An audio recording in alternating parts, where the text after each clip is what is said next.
बादशाह अकबर हुआ। एक बार बीरबल बादशाह से कहने लगा, हुजूर जो भी बोलना, जो भी लोगों से कहना, जो भी मन में रखना, बड़ा संभाल के रखना। सामने वाला आपके हाव भाव पढ़ लेता है, मन की बात पढ़ लेता है। तो बादशाह ने सोचा क्या बेवकूफी की बात है, मैं बोलूंगा वही तो लोग समझेंगे, मैं अपने मन में क्या रखूंगा, इससे तुम्हें क्या पता चलेगा। बादशाह ने ये बात बीरबल को कही कि तुम जो बोल रहे हो उसका कोई आधार नहीं है, लोग हमारे मन की बात कैसे जान सकते हैं। बीरबल कहने लगा, मैं ये बात कह के नहीं, दिखा के समझाऊंगा। बीरबल बादशाह को साथ ले गया। जब महल से निकले तो भेष बदला, आम दरबारी बंद करके शहर में चले गए। जब शहर में बाजार में घूम रहे थे तो एक बड़ा बदमुख, बड़ा क्रूर सा आदमी, बड़ा भद्दी शक्ल, वो बाजार में कहीं टहल रहा था। बादशाह ने उसकी तरफ देखा और धीरे से बीरबल के कान में बोला, ऐसे लोग भी हैं हमारे यहाँ। मन में बड़ी घृणा आई। हमारे यहाँ तो नहीं आ जाती, एक दूसरे में अगर गंदगी देख ले, बुराई देख ले, त्रुटि देख ले, खामी देख ले, तो हम एक दूसरे को काना फूसी करने लगते हैं। हम सोचते हैं अपने पेट का उबाल किसी को तो बताना जरूरी है। सोचते दो चार मित्र ऐसे होंगे, इधर चुगली करी, निंदा करी, बुराई करी, कौन जान लेगा। बादशाह से बीरबल ने जब ये बात सुनी कि बादशाह किसी क्रूर आदमी के लिए मन में बुरी भावना लेकर आया, तो बीरबल को सही मौका मिल गया। बीरबल कहने लगा, महाराज ये बात आपने मन में सोची, सामने वाले को ये बात अभी नहीं पता है कि आप उसके बारे में क्या सोचते हो। बादशाह कहने लगा, हाँ उसे नहीं पता है।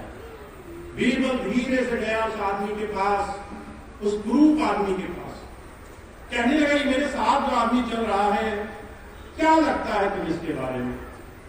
जब ये बात कही तो वो आदमी कुरूप था, पर मुंह था, डरता किसी से नहीं था। कहने लगा, इसकी दाढ़ी देख करके, इसका रूप देख करके मन में इतनी घृणा है, न जाने क्यों मन में आता है इसका नुकसान कर दूं। इसको देखकर ही मन में कहीं से ईर्ष्या, गुस्सा, क्रोध पैदा होता है। बीरबल की जब ये बात आंखों देखी बादशाह ने सुनी तो आश्चर्य हुआ उसे। इस आदमी से मैं पहली बार मिला, इसके मन में मेरे लिए विचार क्यों आए।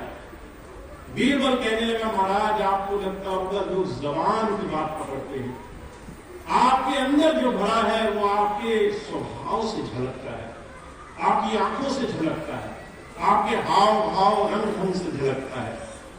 इसलिए हमारी भारतीय संस्कृति में जो सबसे पहली चीज रखी गई, आपके जीवन का जो शुरुआती स्तर होना चाहिए वो अपने आप को विनम्र बनाने में होना चाहिए।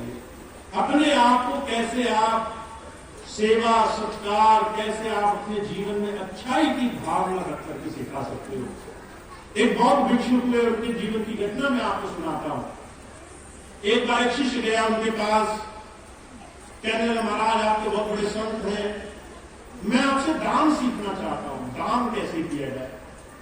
तो भिक्षु कहने लगे, दान देना आसान नहीं होता है, किसी को देते वक्त मन में अभिमान ना आए, तुम किसी को दे रहे हो एक पल के लिए भावना ना आए कि मैं देने वाला हूं और सामने वाला छोटा है, अधीन है, नीचे है, इसको दे करके इस पर मैं उपकार जताऊंगा, ये भाव ना आए।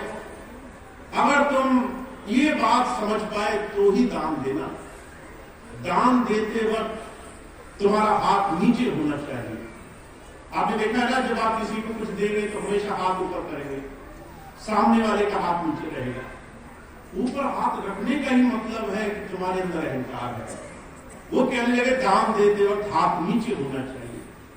तुम अपने आप में कितने विनम्र हो करके अपने आप को ईश्वर की भावना दिल में रख करके कुछ देने योग्य अपने आप को मान रहे हो। उस ईश्वर ने तुम्हें किसी लायक बनाया, तुम इस लायक बन पाए कि किसी के लिए थोड़ा सा अपने जीवन में से थोड़ा सा भाग दे पाओ। बहुत भिक्षुक कहने लगे, कुछ देना चाहते हो पहले विनम्र होना सीखो, तुम इस लायक बन जाओ कि तुम झुको और लेने वाला तुम्हारे सामने खड़ा हो, तुम्हारे मन में अहंकार न आए, तुमने दिया और तुम्हारे मन में भाव न रह जाए। तुम इस बात को समझ गए तो तुम्हारे जीवन में तुमने सही शिक्षा का दान सीख लिया है। तो हमारे स्वामी जी महाराज कहते हैं हमें अपने जीवन में जीना सीखना है। गुरु कृपाल सिंह जी महाराज एक बात कहा करते थे जो आज के समय में बहुत जरूरी है। महाराज जी कहा करते थे इंसान का बनना मुश्किल है, भगवान का पाना बड़ा आसान है। हम शरीर में तो हैं